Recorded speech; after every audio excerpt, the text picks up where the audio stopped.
Incredible reign, the Queen has witnessed 14 Prime Ministers. It is the most important constitutional relationship in the United Kingdom.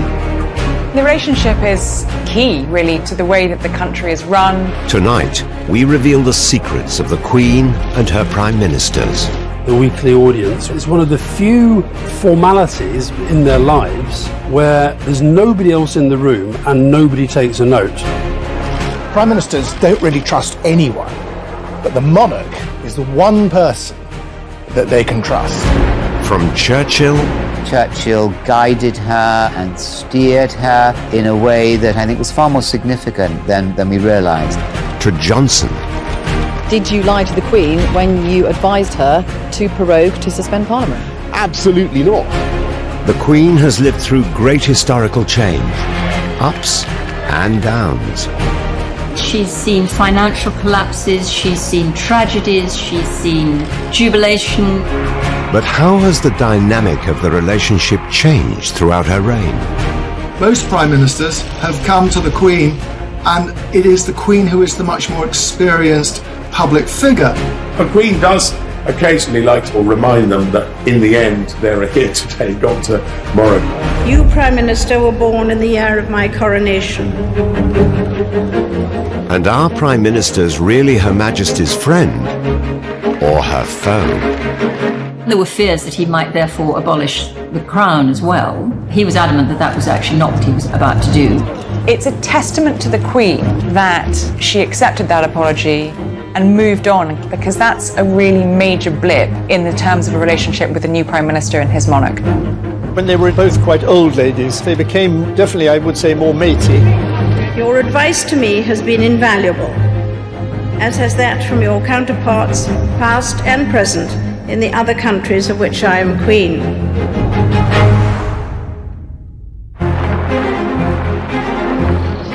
When the Queen first came to the throne nearly 70 years ago, there was already a Prime Minister in office, Winston Churchill. The iconic wartime leader was a steady hand to help the young Queen find her feet. Churchill guided her and steered her in a way that I think was far more significant than we realised. When she came to the throne at a young age, in her early 20s, he was already the revered, ageing, glorified war leader. Every trace of Hitler's footsteps, every stain of his infected and corroding fingers will be sponged and purged, and if need be, blasted from the surface of the earth. He was this giant of a figure throughout the Queen's adolescence, a man who really represented the best, if you like, of Britain's historical greatness. In 1952, their first meeting as monarch and Prime Minister came at an incredibly poignant time for them both. 25-year-old Elizabeth became Queen earlier than expected after her father, King George VI, died suddenly in his sleep. Her tour cut short by the tragic passing of her father, Queen Elizabeth leaves the Argonaut. She flies back into London on a very cold February morning in 1952, and Churchill is on the tarmac at the airport waiting to greet her with other dignitaries. He was overcome by grief at the death of her father, King George VI, to whom he'd grown exceedingly close, but also he was terrified, if you like, for the daunting task that he felt this young woman faced. And he lost it. He came down in tears. It was a very emotional meeting. He was, as you would be, very formal to the new sovereign, but he also expressed his sorrow and how sorry he was that this young woman had lost her father. It was a very human moment. At the start of their relationship, Churchill had some reservations about the 51-year age difference between himself and the young Queen. He said that she was just a child, which is really a very patronising thing to say about a young woman in her mid-20s, a mother of two. And I do think that Elizabeth had an inkling of really Churchill's view of her it was a very sexist time. It was the 50s. People thought women should be being the housewife, not necessarily being the queen. So she knew she had to prove to him that she belonged as queen just as much as her father had. Despite her youth and inexperience, the Queen quickly gained the Prime Minister's respect. He came very quickly to see that actually she was intelligent, wise, and knowledgeable well beyond her years. But the way in which the Queen won him over was by her forensic attention to detail. And in fact, he later said that no movie star could have done the role better. Their mutual regard for each other ensured a blossoming relationship. It was no secret how much they both enjoyed their weekly meeting. Normally, Prime Minister's audiences at Buckingham Palace lasted 30 minutes or so, but with Churchill they went on and on. I mean, they roamed over all sorts of subjects. She obviously saw him as an avuncular, fatherly figure, almost a grandfatherly figure. They absolutely understood one another and worked well with one another. That was a very special relationship because he was her first, and she was learning so much from him on the job. That relationship was a very lucky one, for someone like the Queen coming into the role as monarch at such a young age, at a time when Britain had had a very, very difficult time. The Queen and Churchill were on the same page when it came to forging a new identity for their war-torn country. Post-war Britain was still, struggling to come out of all the privations caused by the great national trial, which was World War II. And so to have this young female monarch on the throne gave some personification to the idea that Britain could modernise and rebuild. And so I think politically that was quite useful to Churchill. Churchill was a romantic at heart, and with the young Queen by his side, he envisioned the start of a new Elizabethan era. It was a dream for Churchill to have this beautiful, elegant, intelligent Queen ascending to the throne on his own watch as Prime Minister. And he looked upon this as the beginning of a new Elizabethan age, harking back to Queen Elizabeth I, monarch in the second half of the 16th century. And he had such high hopes that this would be a rebirth of Britain. I declare before you all that my whole life, whether it be long or short, shall be devoted to your service and to the service of our great imperial family to which we all belong. The young Queen knew her own mind, and on this rare occasion she stood up to the older Prime Minister. In 1953 she was firm in her decision to televise her coronation ceremony despite Churchill's objection. I think the Queen thought, look, the coronation is very important to people. The public, the British population, the world has been through this awful suffering of 2 world wars. There was still rationing taking place in Britain until the late 1950s. It was a fairly grim time, and into it stepped this young Queen and her marvellous husband, Prince Philip. And it was a new era and a new age, and it was young. And I think the Queen felt that the coronation should be shown to a wider public. And that debate went back and forth between Number 10 and the palace. Madam, is your Majesty willing to take the oath? I am willing. Churchill was very much in the camp that it should not be, that sacred ritual should not be exposed to TV cameras. And it's also true that he was actually wrong on that.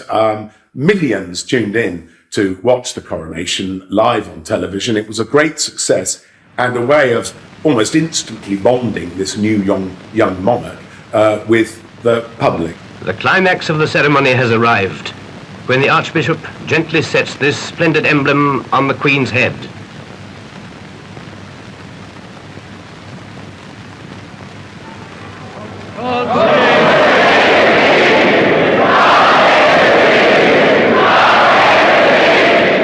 There was a degree of optimism that the Queen represented her freshness, her newness. People were very excited about her coronation. Britain slowly began to shake off that sort of despond, if you like, of the war which had cloaked it for so long.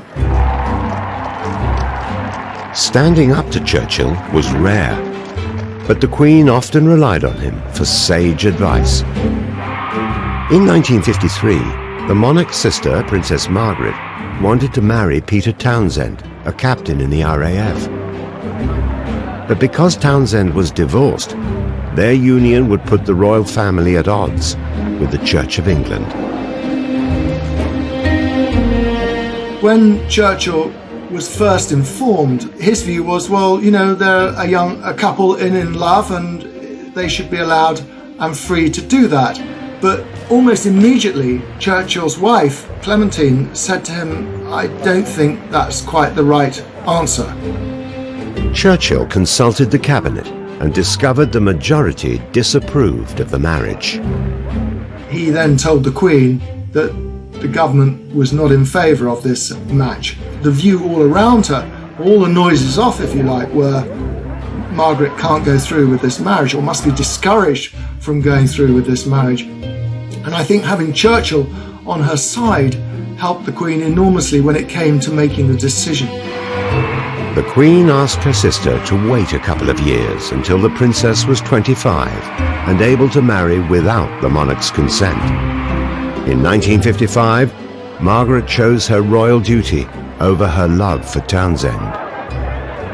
Princess Margaret's personal message began with these words: I would like it to be known that I have decided not to marry Group Captain Peter Townsend.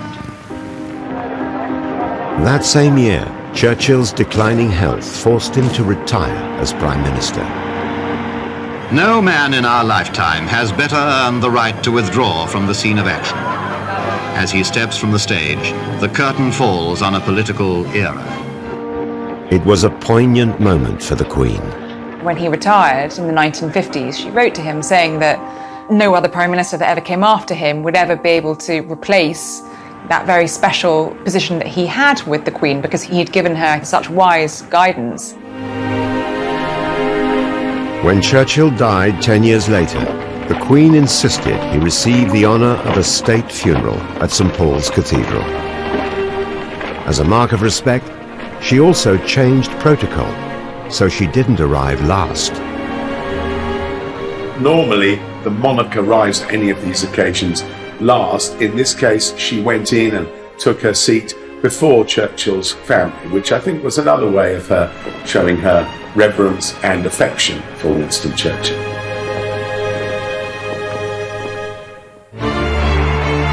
The Queen's relationship with her first Prime Minister set the gold standard for the ones who followed. The subsequent 13, coming all the way down to Boris Johnson, have been in the shadow of that great relationship between Her Majesty and Winston Churchill.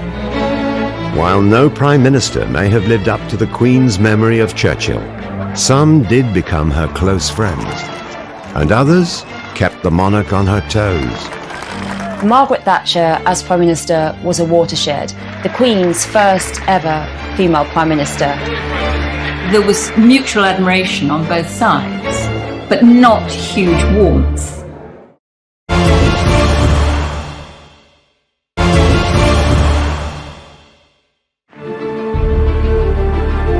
During the Queen's first 10 years on the throne, she worked with 4 older Conservative Prime Ministers. But as her reign became longer than most Prime Ministers' terms in office, the young monarch grew in confidence and political understanding. In 1964, Harold Wilson became the first Labour Prime Minister to come into office under her watch. Perhaps one of the most surprising of all the relationships, Harold Wilson. It started very badly.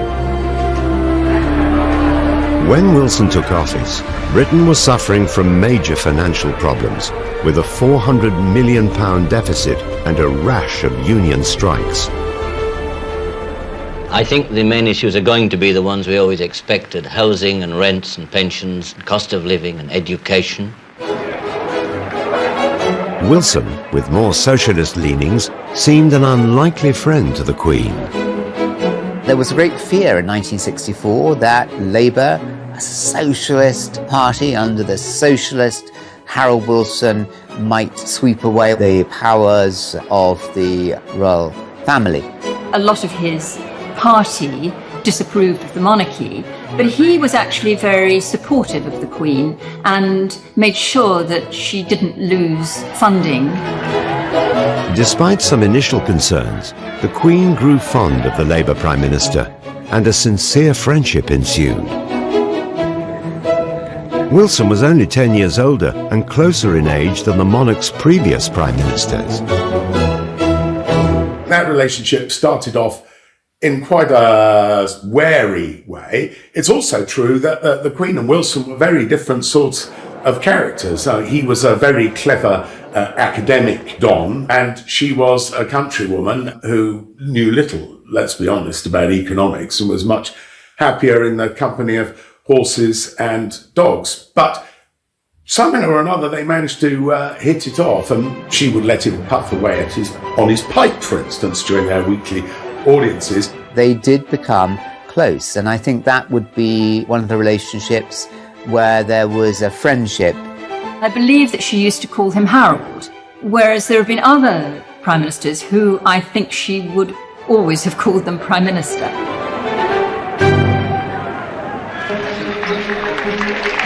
In 1979, the Queen's Prime Minister was again very different to her.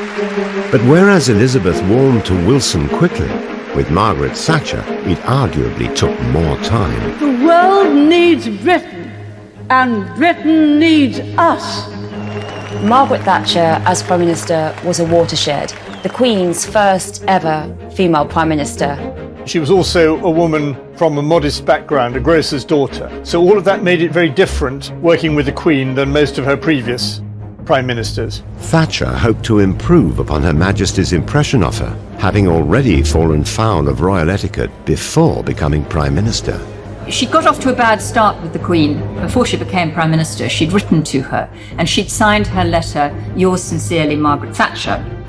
And she got a letter back, not from the Queen, but from one of her courtiers, pointing out that when writing to the Queen, you didn't remain "yours sincerely," you remained "I remain, ma'am, your humble and obedient servant." For the first time, the Prime Minister was the same age and the same gender as the Queen. But although the power balance had shifted, that didn't guarantee a friendship. Tricky one, the relationship between the Queen and Margaret Thatcher. Margaret Thatcher obviously revered the monarch, coming from the background that she did. I'm sure the Queen had a lot of respect for Margaret Thatcher as a fellow female who'd risen to the apex of a previously completely male-dominated role. But I think temperamentally and politically, there were quite a lot of tensions between them. Mrs. Thatcher was constantly expressing strong views, and the Queen never expresses strong views, in public at least. Queen is there for the long term and is therefore a more composed and peaceful figure. Two strong women, but coming from very, very different backgrounds and very different approaches to life. They had very little in common on the face of it, apart from the country. I think there was mutual admiration on both sides, but not huge warmth. Unlike the Queen's previous Conservative Prime Ministers, Thatcher was not privately educated. She had attended a grammar school in her hometown of Grantham. Margaret Thatcher really worked her way to the top by her sheer hard work and determination and ambition. And she was an extraordinary character. When she became Prime Minister, she did not know very much at all about the dealings between Prime Minister and monarch. And she wasn't sure how they should be conducted. And she had particular anxieties because of her class. There was often a lot of mockery of Mrs. Thatcher in royal circles for the way that she collapsed to the floor with her curtsies. Almost like a collapsing deck chair. People sort of worried and thought she isn't going to be able to get herself upright after that. So some of the courtiers were prepared to take the mickey out of Mrs. Thatcher. Thatcher was keen to make a good impression on the Queen. Sometimes in the early days, Mrs. Thatcher would turn up 45 minutes early for an appointment at Buckingham Palace, which of course is completely ridiculous. It only takes 2 minutes to get from 10 Downing Street to the palace. Margaret was really intimidated by her weekly meetings with the Queen and was very concerned that she should always be very correct. Mrs. Thatcher would really be worried about wearing things that might in some way upstage the Queen or be too close to what the Queen was wearing or not be smart enough. So all of this created anxieties for her of a type that a previous Prime Minister would not have had to anything like the same degree. As one of the Queen's private secretaries said to me, when she had come out of the audience, Mrs. Thatcher would be panting for a whiskey. The point being that Mrs. Thatcher was always nervous in the presence of the Queen. Queen Victoria used to complain that Mr. Gladstone, when he was her Prime Minister, always speaks to me as if I were a public meeting. A palace source that I spoke to said that he had talked to the Queen about that and whether it was the same with Mrs. Thatcher. And the Queen said, no, it wasn't. She didn't speak to me as if I were a public meeting, but I did sometimes feel that I was not expected to comment. In other words, there's a sort of slight recital of what's going on from Mrs. Thatcher rather than having an actual exchange or conversation. The Queen spent time with Thatcher during an annual visit to Balmoral. But from these trips, it was clear once again that the Queen and Thatcher were very different people. She really didn't much like going to Balmoral. She went because she had to. The idea of playing charades after dinner, which was one of the royal family's traditions, trudging around rain-sodden Scottish hills for outdoor barbecues, that was all really torture to Mrs. Thatcher, not her at all. She would go to Balmoral and have entirely the wrong sort of shoes with her.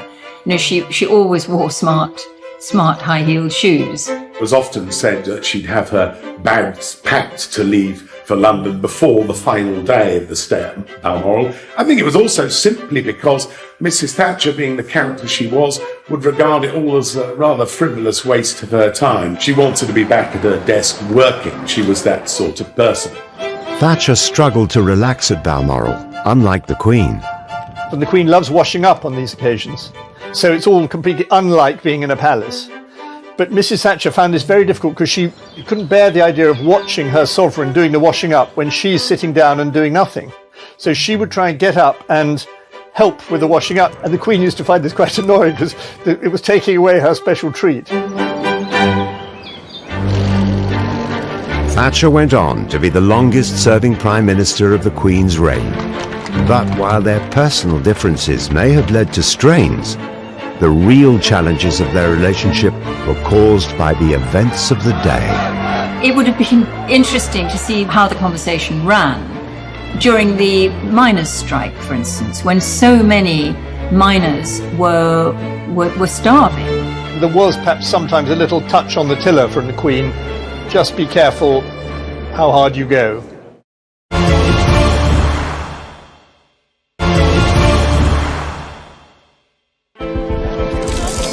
The Queen's relationship with Margaret Thatcher was shaped by the challenging circumstances of the time.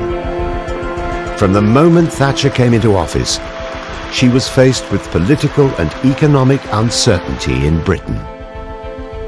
Mrs. Thatcher confronted so many difficult things. First of all, the really desperate straits of the British economy when she came into office in 1979. So tremendous lack of productivity, more than 29 million working days lost to strikes in that year, immense industrial unrest, inflation, too much government borrowing. She also had to handle the very, very tense situation in the Cold War. She had to handle all those problems. Where there is discord, may we bring harmony. Where there is error, may we bring truth. Where there is doubt, may we bring faith. The Queen, of course, was constant throughout this time of change. Despite being warned it wouldn't work, Margaret Thatcher pushed ahead with plans to introduce the poll tax, and she was becoming increasingly unpopular. There's been massive social change during the Queen's reign, which is adapted just brilliantly right the way through, not too fast, not too slow, but the force of a new political figure like Margaret Thatcher was quite something. Thatcher's controversial approach tested the partnership between the monarch and her Prime Minister. Mrs. Thatcher was leading a fairly radical, divisive and contentious revolution in Britain as she saw it. The monarch always likes to think of the nation as a united nation and is always quite uncomfortable when the country becomes very polarised. The Queen's first and foremost interest has to be her people. So in some ways, the two were at odds. It would have been interesting to see how the conversation ran during the miners' strike, for instance, when so many miners were starving. There was perhaps sometimes a little touch on the tiller from the Queen. Just be careful how hard you go. Just a little bit of warning about that. The Queen had to go along with what Margaret Thatcher was, what her policies were, but I would guess she was very anxious about how her citizens were faring. That would have been a very testing time for their relationship. The pressure mounted, and in 1986 there was a serious rift between Number 10 and the palace. Commonwealth leaders wanted political sanctions against the South African government because of apartheid and their white minority leadership. But Margaret Thatcher was opposed to these sanctions. Mrs. Thatcher was against Commonwealth sanctions against the South African government because she thought that it would impoverish everyone in South Africa, black and white, and it would be more likely to bring about collapse and breakdown. The other Commonwealth leaders did not agree with her on this because they thought they ought to try and force the issue and bring down the white government. That created another tension between Mrs. Thatcher in her role as Prime Minister, taking this position on apartheid, and the Queen as head of the Commonwealth, which was bitterly opposed to white minority dictatorship in South Africa. With so much inequality and unhappiness in the world, it is important that all nations should cooperate in finding solutions to such problems. This dispute was exposed for the world to see when the Queen's private conversations about Thatcher were leaked by a member of her own staff. In the summer of 1986, the head of the Queen's communications, the Queen's press secretary, Michael Shea, gave an off-the-record briefing to the Sunday Times, which said that the Queen was much in disagreement with Mrs. Thatcher about the South African sanctions. This was an unprecedented moment where the Queen's apparent views of her Prime Minister were revealed. The day before the private conversations made front-page news, the Queen was warned about what was to come.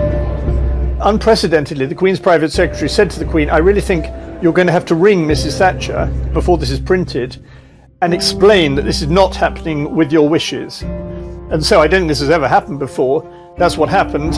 When the comments were made public, there were concerns that the rift could diminish trust in the Constitution. It was quite sensational. I mean, the piece said that the Queen thought that Margaret Thatcher was uncaring, socially divisive and confrontational.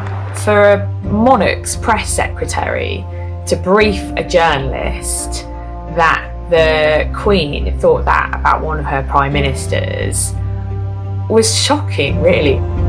Mrs. Thatcher was deeply upset about it, and she said privately, there are a lot of little old ladies who are going to think that I'm against the Queen. There was a threat to Mrs. Thatcher because people don't like the idea of the Prime Minister quarrelling with the Queen, and there was a threat to the Queen because people don't like the idea of the Queen intervening on political issues.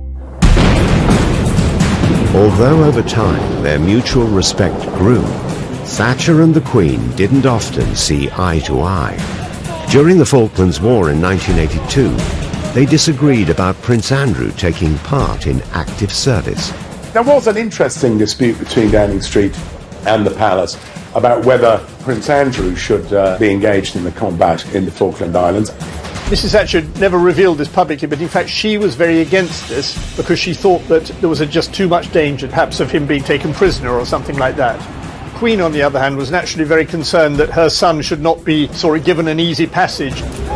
Despite Thatcher's concerns, Prince Andrew did engage in combat, and when the war came to an end, he returned as a hero in the eyes of the press and the public. I should think the old imperialist and the Queen was rather grateful to Mrs. Thatcher for that result. And my goodness, it would have been difficult if it had gone the other way. What's your reaction? Rejoice at that news and congratulate our forces and the Marines. Mrs. Thatcher wrote a private account of the Falklands War. He expresses great fervour about being able to go to see the Queen personally at Windsor Castle and say that her own territory, the Queen's territory, had been recaptured by British forces and returned to her. In 1990, after 11 and a half years in office, Margaret Thatcher stepped down. Ladies and gentlemen, we're leaving Downing Street for the last time. She was the longest-serving British Prime Minister of the 20th century. Margaret Thatcher left office most tellingly with a glint of a tear in her eye. And despite their clashes of opinion, the Queen had come to greatly respect Thatcher during her term in office. And then came the moment to go and see the Queen and to surrender her seals of office and to say goodbye. The Queen said to her, "I'd like to give you the Order of Merit," which is one of the two most prestigious honours that the Queen can bestow. Very unusual to say that as you leave office, rather than to think about it and do it later. Mrs. Thatcher was very touched by this. Unlike some prime ministers, Thatcher never broke the confidentiality between herself and the Queen. She would never, even to her private secretaries, pass any comment whatever about conversations with the Queen. Thatcher was scrupulous in her memoirs and barely mentioned the Queen, certainly didn't betray any of the confidences she must have had about those private audiences she attended. And she speaks of her with a good deal of affection. In the years after Thatcher retired, the Queen's regard for her became ever more apparent. Usually, for obvious reasons, when somebody ceases to be a Prime Minister, they don't see the Queen often at all. And the Queen doesn't get involved in their social life. Most notably, the Queen attended Thatcher's 70th and 80th birthday parties. That was very unusual. I'm not sure it's happened to any previous Prime Minister, actually. This was a great expression of respect by the Queen. When they were both quite old ladies, they became definitely, I would say, more matey. It was very sweet at Mrs. Thatcher's 80th birthday party. I went to that party and I saw the Queen always going round the room with Mrs. Thatcher, and it was very sweet because you saw two grannies, really, walking round, smiling and laughing. Despite their differences, the Queen's appreciation for her first female Prime Minister was clear. Ultimately, the Queen had a lot of respect for Mrs. Thatcher as both a very long-serving Prime Minister, a very significant Prime Minister, and also Britain's first female Prime Minister. And it's notable that the Queen attended Margaret Thatcher's funeral, an honour she bestowed on only one other Prime Minister, and that is Winston Churchill. But the relationship between the Queen and Prime Minister was to be tested when tragedy struck. Public opinion was turning against the royal family. This was a dangerous time.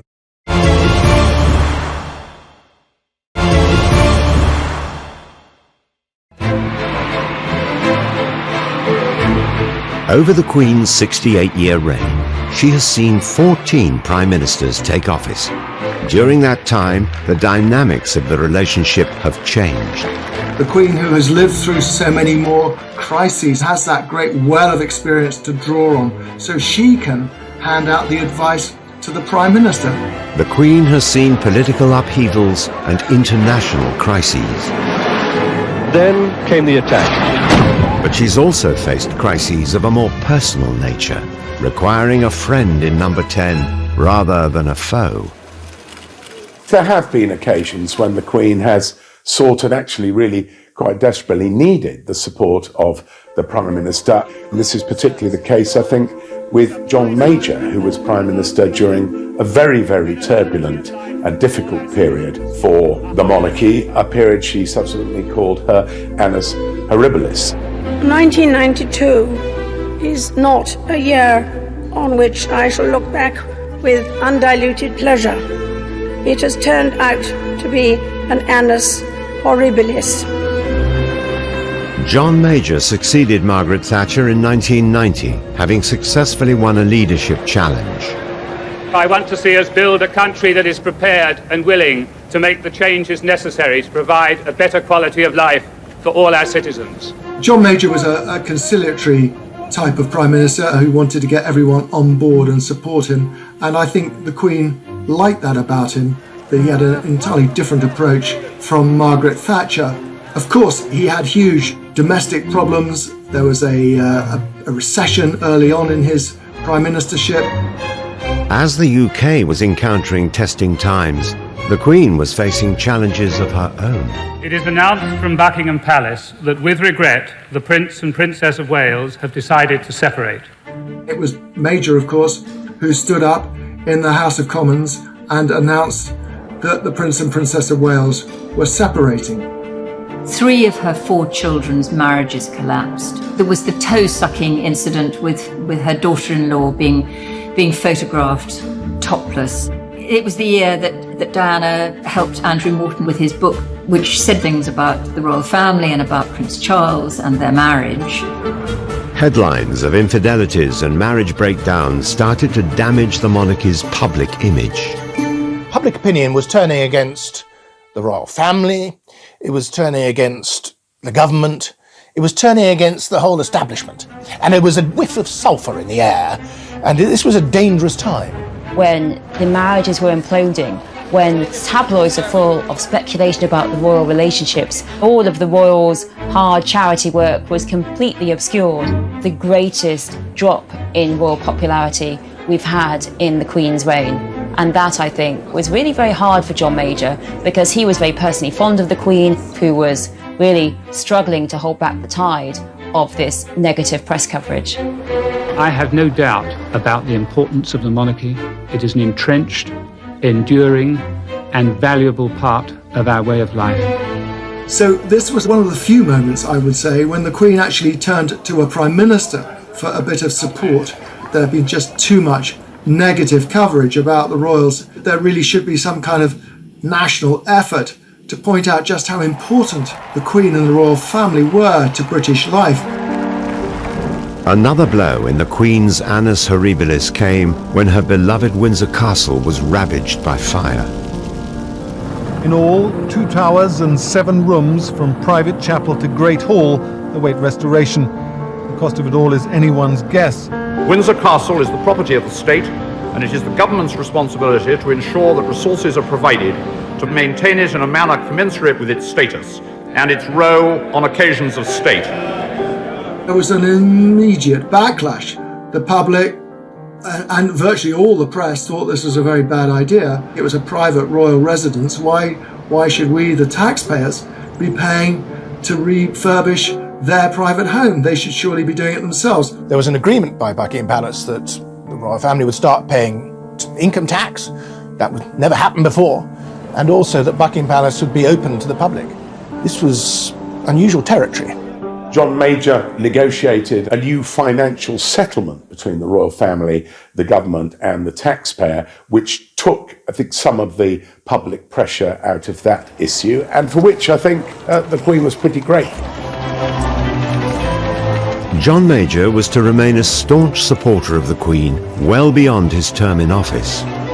The Queen's faith in John Major continued after he was no longer in the prime ministerial position, because after Diana's death, he was appointed as special guardian for the young princes, William and Harry. It does seem as if he conducted the role well, and that's why he was invited to Prince Harry's wedding. In 1997, Tony Blair swept to power. His new Labour ousted John Major's Tories, and it was all change. It will be a government that seeks to restore trust in politics in this country, that cleans it up, that decentralises it, that gives people hope once again. By now, the Queen was a seasoned head of state, long before Blair himself was a statesman. Tony Blair, who came in 1997 after a stonking great election victory, he obviously had a confidence about him. Some at the palace thought it was a cockiness. At the first meeting of Tony Blair's Labour government, he said, "Call me Tony," as a sign of his relaxed, informal style. When he said this to the Queen, "Call me Tony," she said, "Absolutely not." The Queen still uses formal titles in order to maintain the necessary distance between herself and her Prime Ministers. Over time, there has been a marked shift in the relationship dynamic as the monarch has overtaken her now younger Prime Ministers in experience. I think as she's moved through later Prime Ministers, Blair, Brown, Cameron, May, Boris Johnson, I think they have been much more in the junior partnership, really, and she hasn't needed to adjust to them. They have needed to adjust to her. You, Prime Minister, were born in the year of my coronation.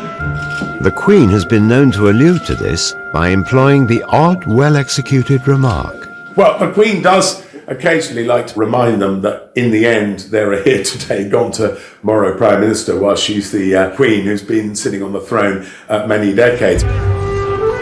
She congratulated Tony Blair on becoming Prime Minister, told him that he was her 10th Prime Minister. Her first had been Winston Churchill, which was before Tony Blair was even born. And he said that really put him in his place. But it would have been said with a bit of a laugh. It would have been a friendly opening, not a put down. Not a put down in any way. That's not the Queen's way. Early on, Blair was to break a cardinal rule of total secrecy regarding the contents of the Prime Minister's meetings with the monarch. Actually, Your Majesty's closing words to me at Buckingham Palace on Tuesday, at the end of our weekly session, were, "Please don't be too effusive." He did, however, learn to respect and welcome the confidentiality that his relationship with the Queen afforded him. There are only two people in the world, frankly, to whom a Prime Minister can say what he likes about his cabinet colleagues. One's the wife and the other's the Queen. Following Blair's landslide victory, both palace and public were eager to see what his first moves as Prime Minister would be. Traditionally, a lot of the Labour Party thought that the monarchy should be abolished. I think the Queen would have looked at him with some suspicion. He was very informal. He wanted to sweep away a lot of the more traditional areas of British life. Almost as soon as Blair had taken office, however, he was faced with a tragedy that almost brought the monarchy to its knees. Within months of him coming to office, we had the extraordinary and tragic death of Princess Diana in that car crash in Paris, and the fallout from that was immense. A baptism of fire in terms of that relationship between the Prime Minister and the head of state on a family matter of great sadness and of great tragedy. At the time of Diana's death, the Queen and her family were in Scotland at Balmoral for the Queen's annual summer holiday. The royal family, and the Queen in particular, was under huge pressure, mainly from the tabloid press, who were portraying the Queen and senior members of the royal family as utterly heartless. You know, where are you? Come back. Show some signs of regret and mourning. You know, as all families would do with such a sudden tragic turn of events, you circle the wagons and protect the youngest and most vulnerable members of the family. And I think that was a very natural reaction. And any outpouring of grief from the British public after her death, the royal family found themselves in really uncharted territory. The world changed and the royal family didn't show the public any emotions, and that went down very, very badly. It was left to Tony Blair to address the public in the wake of Diana's death. We are today a nation in Britain in a state of shock. Blair had this incredible 7 days where he was representing the country in many ways. He was the first to speak out as a public figure about Diana's death. The whole country will remember her with the deepest affection and love. The voice the public really wanted to hear, however, was that of the monarch. Tony Blair played a very, very important role, I think, in persuading the Queen and other members of the royal family that they had to show themselves as visible to the public, and also had to convey some idea that they were actually sad about the death of Diana, because much of the media and the voters were getting the impression that they really didn't care. I was worried about the strength of feeling in the country, that the royal family was in some way out of touch with public opinion, and it was a very difficult moment. I think they realised how serious it had got when the new Labour government, Tony Blair, Alistair Campbell, started having very, very serious conversations with senior courtiers at Buckingham Palace, really explaining that the mood was getting very, very ugly and that this could be a serious long-term problem for the royal family. The day before Diana's funeral, the Queen returned, mingled with the crowds and addressed the nation. I admired and respected her for her energy and commitment to others, and especially for her devotion to her two boys. During that week, when very famously she came back from Scotland and made an address to the nation, and that was very much, I think, a product of government and palace, you know, meshed in together, working on something that was going to affect them both. I think Tony Blair probably did encourage her to come down to London and address the nation, and she expressed grief. And I think that address to the nation on television on that Friday night was what actually saved the monarchy. There are lessons to be drawn from her life and from the extraordinary and moving reaction to her death. Having steadied the ship, Blair set about his agenda to modernise. His first bit of business, however, was directed at the monarchy. The Royal Yacht Britannia was one of the pearls in the Queen's possessions, really. It was her own personal boat, and when it came to the end of its life, the government had to decide whether to recommission it for another term. It was at a point in its life where it was difficult for Britannia to continue without a very, very major refit, which would have cost tens of millions. And Tony Blair, I think, felt that it was too difficult to suggest a new royal yacht at the beginning of the 21st century with all the calls on public money. When the yacht was retired, I think it's one of the only times I've ever seen the Queen show real emotion. I mean, she had a tear in her eye. She was incredibly upset. Tony Blair was on a mission to shake up the British establishment, and his youthful approach was often at odds with the traditions the Queen may have been used to. Tony Blair's broader political agenda often made the Queen and those around her rather uncomfortable. And along comes this very young Prime Minister with a dynamic, thrusting government talking about modernising Britain and going on to remove most of the hereditary peers from the House of Lords, many of whom be friends of the Queen, who is herself hereditary. There were fears that he might therefore abolish the crown as well, but he was adamant that that was actually not what he was about to do. And I think that probably the Queen was well aware that the House of Lords probably did need shaking up. Blair sought to modernise all areas of the establishment.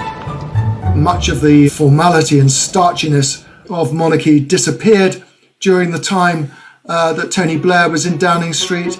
The Queen became a more approachable figure when she went on public engagements. He wanted to change everything and upturn so much, and there were moments when the two clashed. But I think also the Queen offered this sort of very reassuring presence when things were really tricky on the political front and other fronts. But the relationship with Blair ultimately was probably not one of the best ones that the Queen enjoyed with a Prime Minister. On rare occasions, the secret nature of the Queen and Prime Minister's meetings has been breached. He, strangely, despite knowing all the protocols, did let her down. It is an absolutely unwritten rule that nothing that passes between the Queen and her Prime Minister in private will be made public. All those sort of things had already started to unpick this secret relationship that was supposed to exist between monarch and Prime Minister.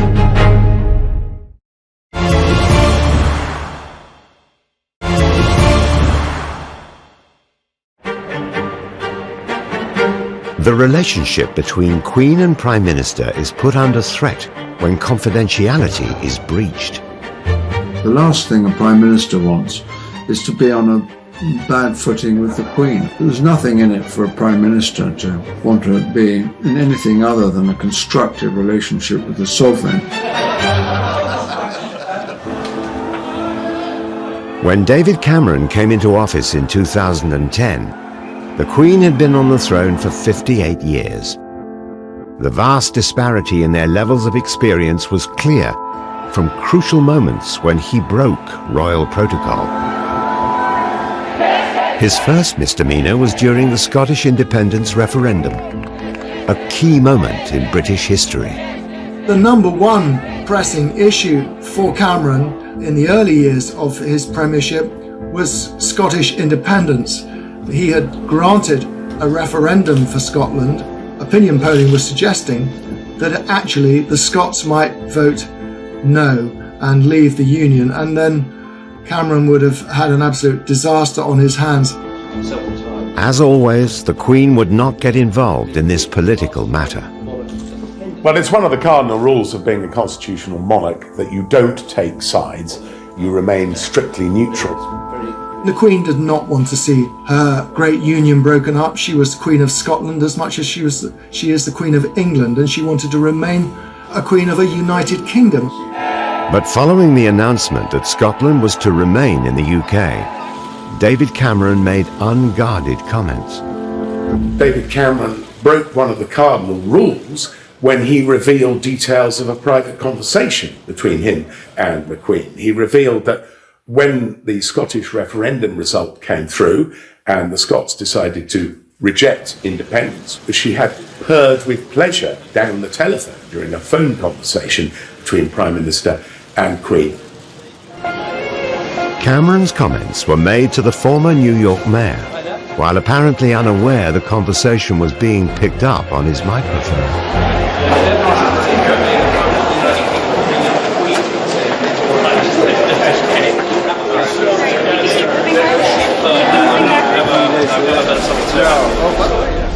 He, strangely, despite knowing all the protocols, did let her down.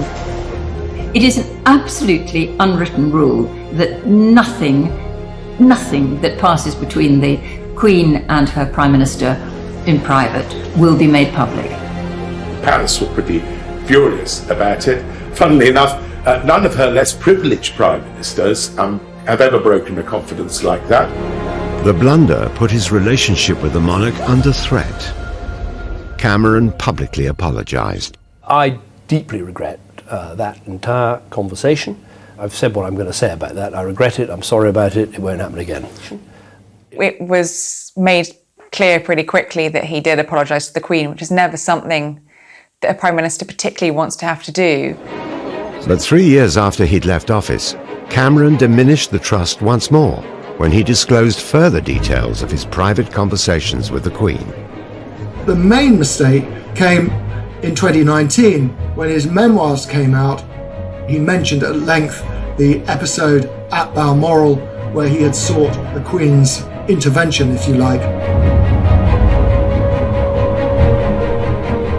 The Queen was in Scotland and came out of church and made a comment that she hoped people would think very carefully about the vote. And that was a very rare thing for the Queen to do.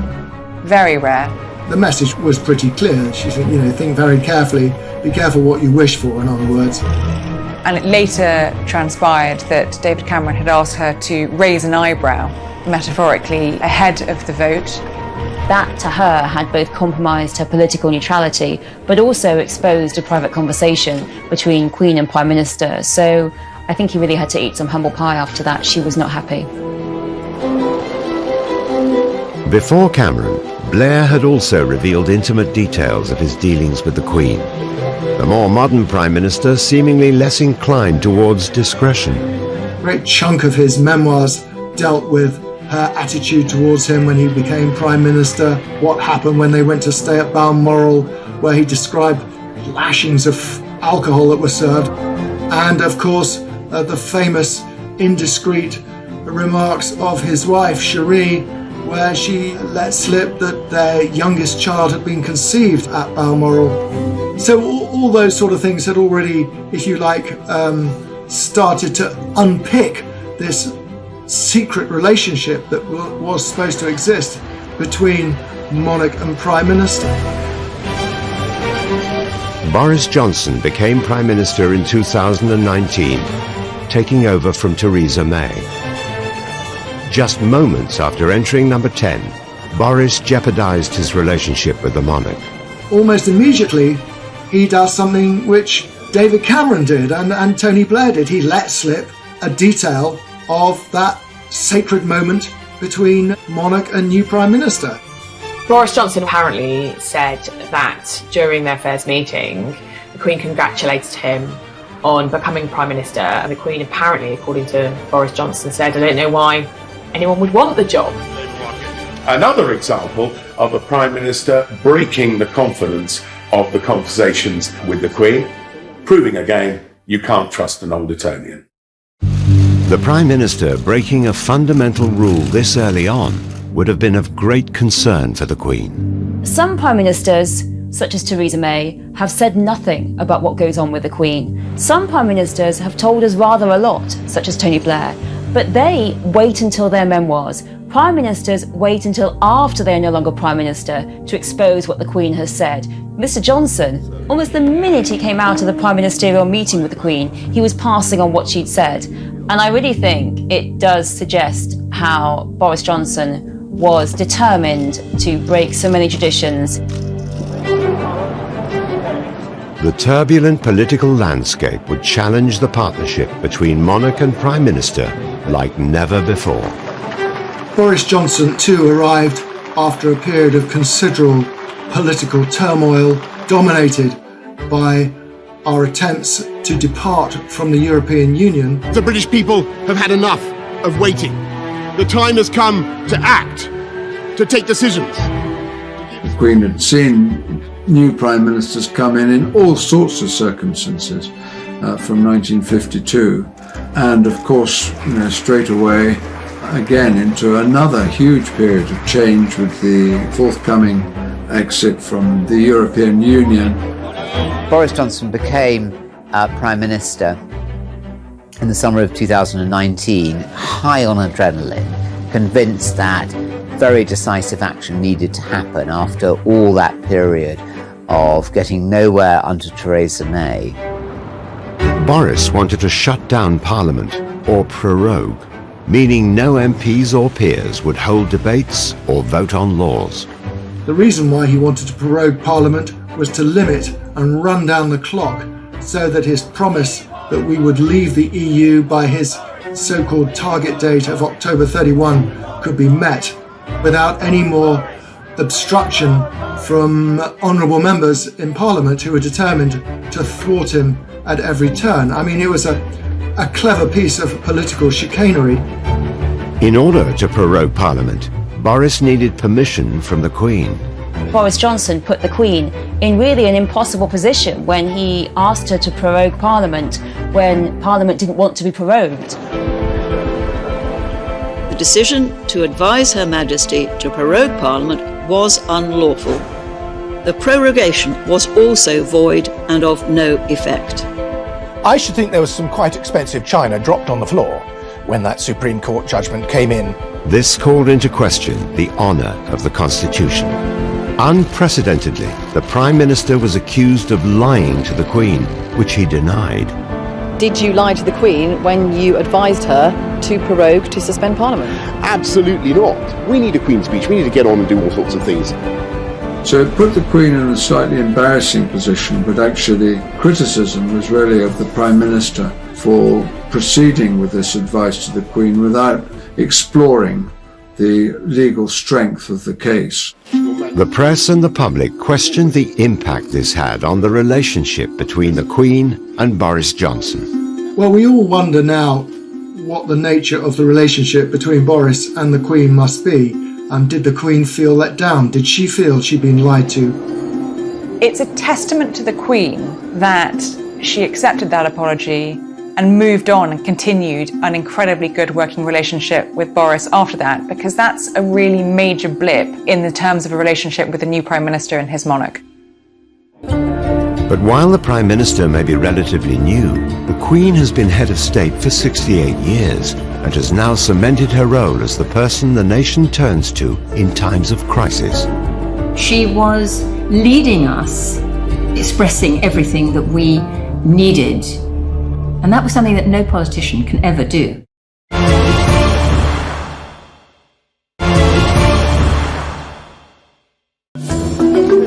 As head of state, the Queen is often called upon by the Prime Minister to host foreign leaders and dignitaries. The Queen's role as our diplomatic ace. For the government, if they really need to bring out the big guns as far as diplomacy is concerned, they'll bring out the Queen. From what we understand, when Trump was her guest, he was sort of putty in her hands. I mean, Trump is an absolute monarchist through and through. What we understand from when he was a guest of the Queen, he was a very humble president. But sometimes the guests can cause problems for the Queen.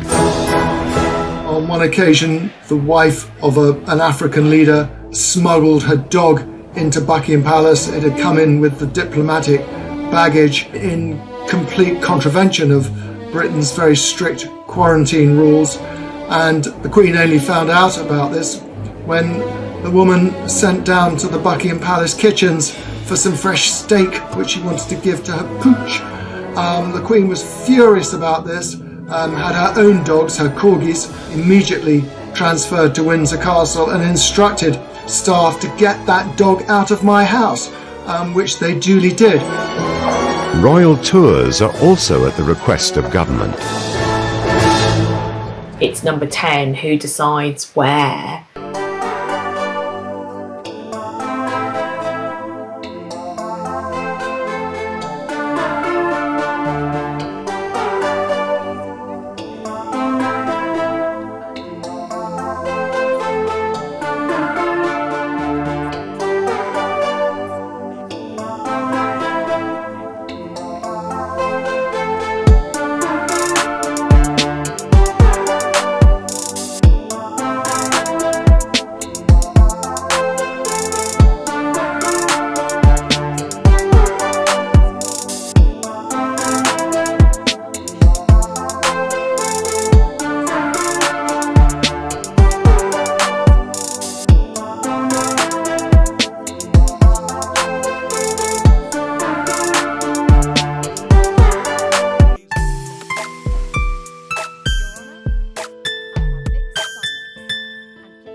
The royals go on their tours every year. The royals don't wake up and go, you know what, fancy a holiday in the Caribbean, let's go. No, it's number 10 who decide where they go around the world and what they want them to achieve for UK PLC. So I think the Queen has been incredibly useful at doing this. Even the Queen's diary when she's at home is at the mercy of the government. One of the tortures, as she might see it, Tony Blair's government put the Queen through was when she had to go along to the ill-fated Millennium Dome to celebrate the beginning of the new millennium. I think she cringed along with everybody else watching when she had to link arms for a rendition of Auld Lang Syne. The Queen and Prince Philip couldn't have made it clearer that they would have rather been anywhere else but the Millennium Dome on that rather grisly night. But after nearly 70 years on the throne, she is now the elder stateswoman. In times of national crisis, her Prime Minister and the public turn to her. Her address to the public on the coronavirus, I thought, was absolutely masterful. She was leading us. She was expressing everything that we needed. And that was something that no politician can ever do. How can you reassure the public that the UK can cope and the NHS, which is already under strain, can cope? Yes. I think it's absolutely vital that people do feel reassured. The NHS is a fantastic service. We've made every possible preparation. Because of her longevity, because she's seen 14 prime ministers go and come, I think she exudes that stability, that calmness that everyone needs at a time of national crisis. I definitely do not think it's an exaggeration to say this speech was hugely significant because the country is scared. You only have to look at the viewing figures for this speech to see that there was a desire to listen to somebody speak to us as a nation. And of course, the natural person to do that was the Queen. I think in terms of public figureheads, the Queen is always going to trump a Prime Minister, and when we have moments of national crisis, you want to hear from the Queen. The ways in which the monarchy has developed and become a source of soft power, of goodwill for Britain all over the world, is something that is important for Britain, but it's also important for every incumbent Prime Minister. So what is next for the monarchy and Prime Minister's relationship? There's quite a good chance that the relationship between monarch and Prime Minister might change when the Queen's successor comes to the throne. It will rather depend, assuming it's Prince Charles, what style of monarchy he intends to be. And one difficulty he may face is, of course, he has been quite a controversial Prince of Wales. He has spoken out on all manner of issues over the years. He did become a bit notorious, particularly during the time of Tony Blair's government, for his spider letters to ministers, urging them to do this, that or the other, lobbying for this cause or the other. I don't think Charles is going to be quite like his mother in wanting to do things exactly the same way as she learned from her father and her father learned from his father. Prince Charles is in a uniquely different position. He's been the heir to the throne for so many years. He's had to have a completely different path, and I think that means he will approach being monarch in an entirely different way. And I'm sure that the relationship between him and Prime Minister, while initially may seem much the same, in fact will be fundamentally different.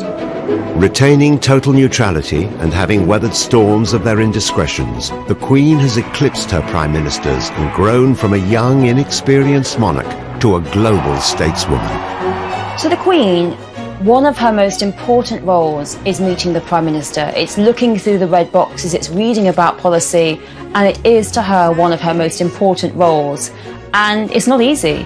It's intellectually complicated, it's challenging, it's something that really takes a lot of energy, but it's one that she is not going to give up. I think that we may see over the coming years her giving more of her duties to Charles, to William, but it's my opinion that one of the last things to go, if not the last thing to go, will be her prime ministerial meeting.